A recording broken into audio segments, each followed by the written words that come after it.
লাল শাক ধুয়ে নিলাম। রান্না করব কি দিয়ে জানো? টাকি মাছ দিয়ে লাল শাকের ঝোল করব।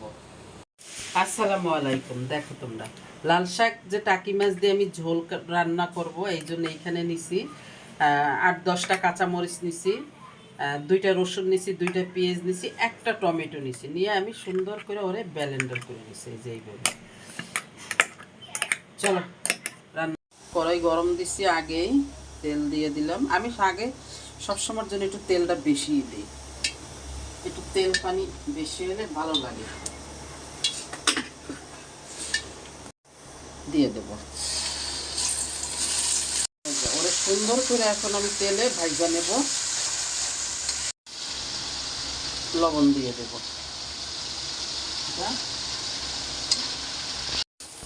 এই যে ভাজা হয়ে গেছে, এই দেখো কি সুন্দর হয়েছে।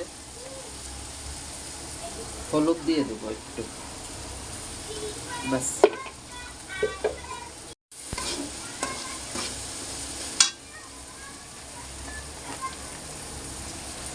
একটু জিরার গুঁড়ো দিয়ে দেব, আর দেব না।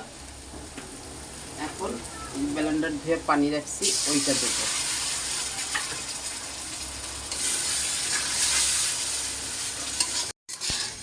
মশলাটা সুন্দর করে কষাই নিলাম, তেলটা উপরে এসে পড়ছে। এবার মাছ দিয়ে দেব।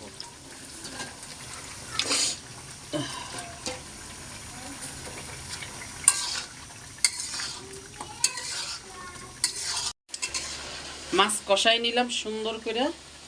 একটুখানি সামান্য পানি দেব, কারণ শাকের তেও পানি বের হবে, বাস। আর দেব না।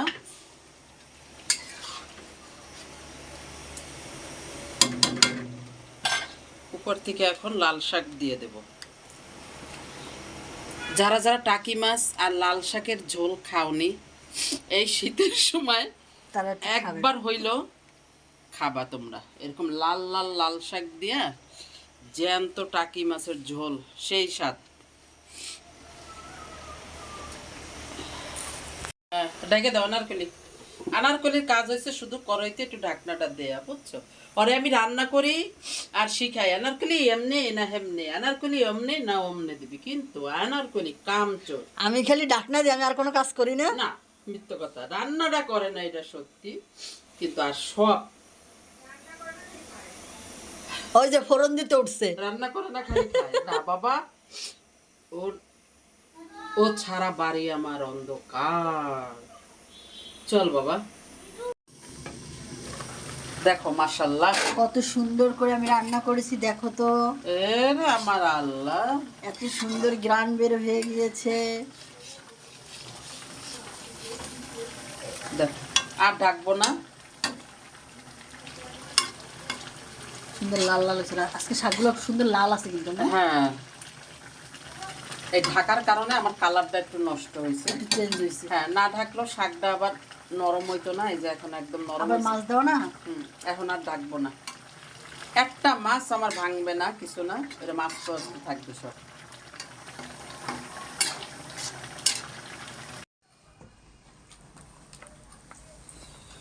টাকি মাছ দিয়ে লাল শাকের ঝোল কমপ্লিট।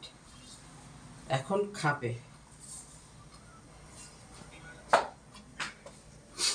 এই যে দেখো মাছগুলিও সব আস্ত আস্ত। এই যে